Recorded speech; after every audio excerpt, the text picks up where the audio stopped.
สบายดีนะวันนี้อันนี้มาเบิ่งวิธีการตำข้าวแบบดั้งเดิมของพี่น้องชนเผ่ากะมุอยู่เขตดอยเขตนอกเมืองเนาะเด็กน้อยอยู่ดอยในหูขวมจากปีนึงผู้นี้10 ปลายปีเนาะเป็นสาวน้อยในหูขวมละตำข้าวดูมันขนาดปันเมื่อปีนะปันเมื่อปีละปันเมื่อปีจากปีละรอด้วย10 ปี10 ปีกลายแล้วตีปีครึ่ง10 ปี10 ปีครึ่ง12 ปีเนี่ยเนาะผู้ใหญ่ในงามได้คันใหญ่มานะโอ้ดุมันใหญ่มาเอาคาดองแพงเนอะดุมันเด้อันนี้นะเป็นสะโพกกระมุเห่าดุมันเนาะ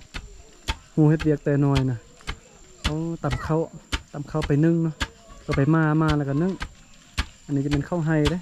เดี๋ยวเบิ่งนี่นึงเนาะ2 คนปุ๊กปากคนน่ะตำข้าวน่ะโอ้นะมืออีกงามเลยคุณหน่อยนะเหือนอยู่ใส่เหือนเจ้าน่ะลังนี้เต้ถึงพุ่นเนาะ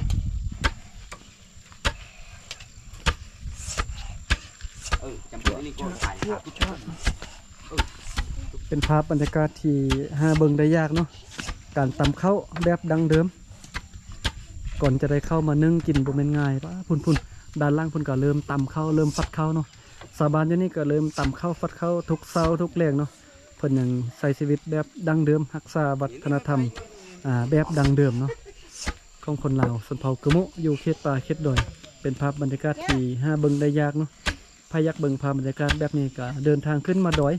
อยู่ไกลจากตัวเมืองนี่หลายกิโลอยู่บ้านตะลึบเมืองหุนแขวงอุดมไสภาคเหนือประเทศลาวเนาะเป็นภาพบรรยากาศที่หาเบิ่งได้ยากส่วนไผที่ว่าได้เดินทางเนาะก็ติดตามซองของเบาหลังเนาะซองชีวิตแบบลาวดังเดิมนำเสนอวิดีโอเกี่ยวกับวิถีชีวิตแบบดังเดิมของคนลาวเนาะเบิ่งธรรมชาติเบิ่งงามไทยงามว่ะหมู่บ้านตะลึบนี่ก็เป็นหมู่บ้านหนึ่งที่สวยงามหลายเนาะเบิ่งคุ้มค่ากับการเดินทางขึ้นมาหมู่บ้านนี้อย่างดีที่ว่ามื้อนี้ฝนบ่ตกถ้าว่าฝนตกนี่เดินทางจะบ่ได้เลยเนาะเป็นหมู่บ้านกว้างใหญ่เนาะอยู่กลางภูเขาลึกลับแบบนี้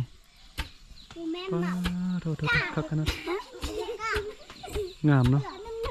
ทางด้านนี้เพิ่นก็ตามเข้าอยู่นี่บัดเห็นบ่เบาหลังไทยบรรยากาศรอบๆให้เบิ่งเลยคักขนาดเนาะเฮ็ดเรา2 คนช่วยกันระวังทับหน้าผากกันเด้อปุ๊ก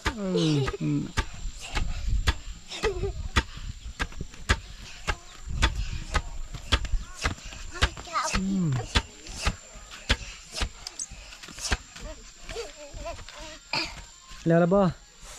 ตามเราไปฟัดเนาะขอบระเยื่อมไปว่าขอบใจนะ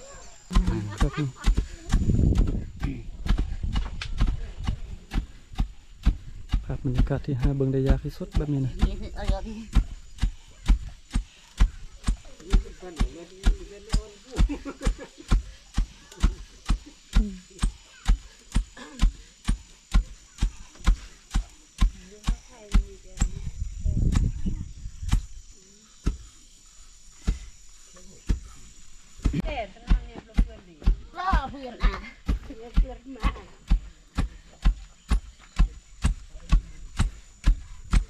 นายกลุกนี่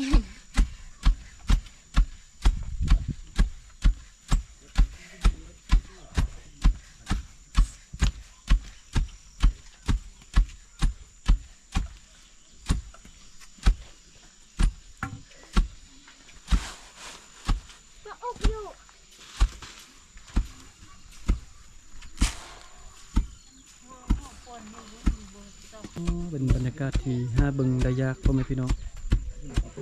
สบานตำเข้าเบิ่งเนาะเรียนแถวกันตำเข้าแบบดังเดิมเลยเนาะ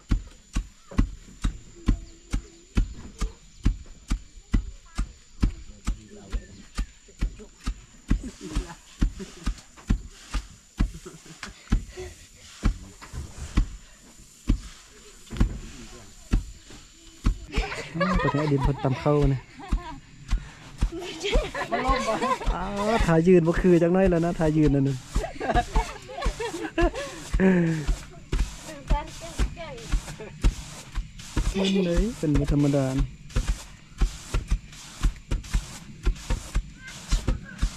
ต้องว่านี่ป่ะโอ้ยเมื่อยโอเคขอบใจเมื่อยปะเมื่อยนะจับน้อยเดียวในเกงเมื่อยละ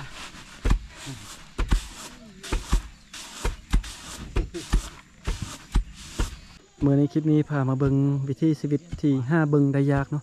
อยู่ที่หมู่บ้านตะลึบเมืองหุนแขวงอุดมไสภาคเหนือประเทศลาวเป็นบรรยากาศตอนแรง5 โมงแรงเบิงบรรยากาศนำกันเนาะป้าดทางนั้นนี่ก็ข้าเจ้ากันจะมัดขวยเลี้ยงไว้นี่นี่เบิงเอ้ยเพิ่นกำลังตำเข้าอยู่เนาะป้าดเบิงบรรยากาศยามแรงเนาะ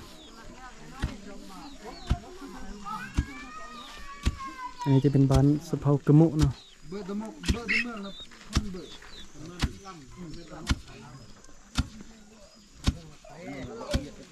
อนมาย่าง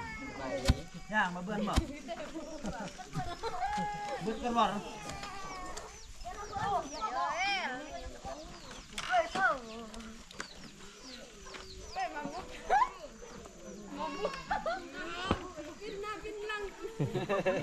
Pinang.